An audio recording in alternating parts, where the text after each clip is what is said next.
Safiatou, la vingtaine révolue, et Bénédicte, la trentaine, souffraient de la drépanocytose, respectivement les formes SS et AS. Des formes graves de la maladie qui touchent environ 70% des sujets drépanocytaires. J'ai eu un choc, donc je ne pouvais pas bien marcher à cause de la maladie. J'étais dans la maison, je ne partais pas à l'école à cause de la maladie. Cette forme-là, j'avais même la pointure des pieds qui avait commencé à rétrécir, parce que je ne sais pas quel fonctionnement, peut-être les scientifiques pourront l'expliquer. Il y avait carrément la pointure des pieds qui avait commencé à descendre. Fatigués par ces douleurs à n'en point finir et la hausse des prix du traitement, Safiatou et Bénédicte ont parfois voulu mettre fin à leur vie. C'est un combat perpétuel.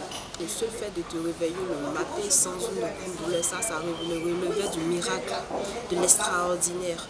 Arrivé à un moment, moi, j'en avais marre. Selon la communauté scientifique, le taux de prévalence de la drépanocytose en Côte d'Ivoire varie entre 14 et 18%. Des chiffres alarmants qui amènent Cathy Uriel, naturopathe, à développer une solution pour soigner les drépanocytaires. La drépacare transforme la vie du drépanocytaire. C'est composé que de plantes, aucun produit chimique, aucun. Et c'est fait sous forme de poudre. En gélule, on met en gélule tout simplement pour codifier le dosage. Je peux dire aux drépanocytaires qu'ils peuvent croire parce que leur prière a été exaucée. En plus de la drépacare, une maison de la drépanocytose est disponible pour suivre le traitement des sujets drépanocytaires. Selon les statistiques de l'Organisation mondiale de la santé, la drépanocytose qui touche plus de 50 millions de personnes est la maladie génétique la plus répandue au monde. Elles se définissent comme toute information se rapportant à toute personne physique. Les données à caractère personnel concernent les numéros identifiants, les noms, les adresses, les numéros de téléphone, les photos et adresses IP. La protection de ces données était au cœur d'une conférence à l'occasion de la Journée internationale des données à caractère personnel célébrée ce 28 janvier. La loi n'existe que depuis 2013, elle aura 10 ans l'année prochaine. 10 ans l'année prochaine, on fera un point, on fera un état des lieux et on saura en 10 ans qu'est-ce qui a été fait par nos autorités, qu'est-ce qui a été fait par les acteurs de la protection des données à caractère personnel, qu'est-ce qui a été fait par les différentes associations et quel est l'état de conscience des personnes concernées, des entreprises, quant au respect de ces dispositions-là. Il faut que l'autorité arrive à savoir quelles sont, elles, ses obligations, ses prérogatives et quelles sont les obligations, les prérogatives des entreprises.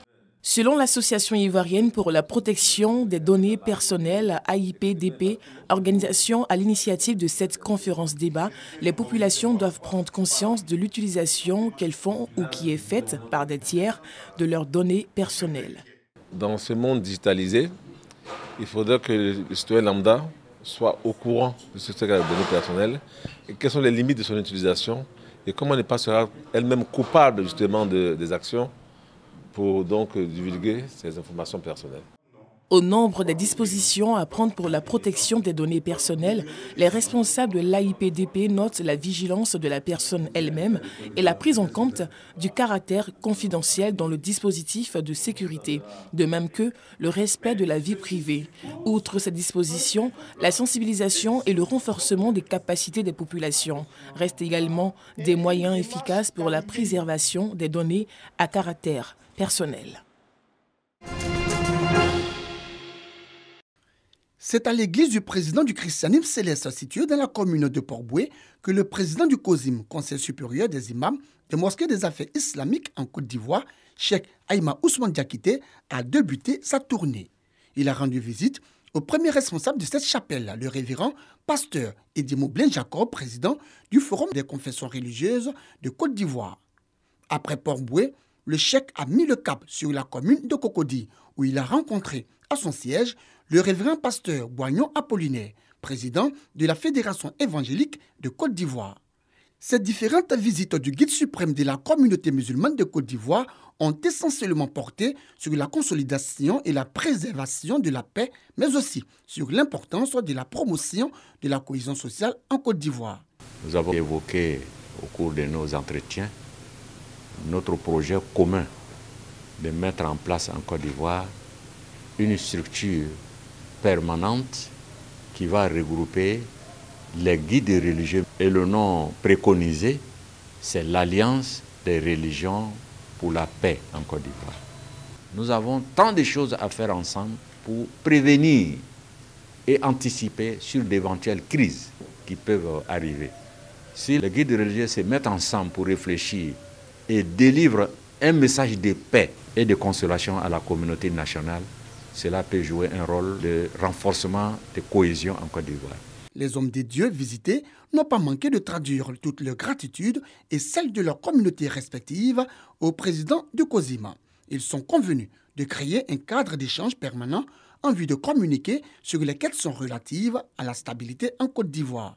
À mon sens, il est question ici de pacifier nos différentes relations au niveau de nos communautés, mais aussi de jouer le rôle de guide religieux dans notre nation pour préserver la paix et permettre que la Côte d'Ivoire se porte bien.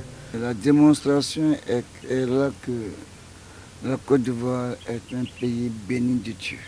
Ce que vous voyez, c'est un signe qui vient de Dieu. Il y a plusieurs religions, chacun sa couleur, mais nous sommes la Côte d'Ivoire arc-en-ciel en religion. Que Dieu nous aide à être comme nous sommes pour sa gloire. Notons que le président du COSIM, Cheikh Aïma Ousmane Diakité, a également rendu visite au révérend pasteur Dr John Robert, président de l'église baptiste, œuvre et mission. Tous entendent multiplier prières et adorations pour une Côte d'Ivoire paisible et plus harmonieuse. Ces pêcheurs sont cloués à terre. La marée noire frappant les côtes péruviennes empêche leur activité. C'est la marée noire de la mort. Elle peut entraîner une mauvaise conséquence pour chacun d'entre nous. Que pouvons-nous y faire? Et elle s'étend déjà davantage. Écoutez, nous sommes 72 familles de pêcheurs qui ne peuvent pratiquement pas apporter de pain à table pendant 12 jours. Selon la compagnie pétrolière, la marée noire a été provoquée par une violente houle. Elle serait consécutive à une éruption volcanique au Tonga. C'est quelque chose de destructeur mentalement. Cela plonge les gens dans le plus grand des chagrins, impuissants, on se sent impuissant.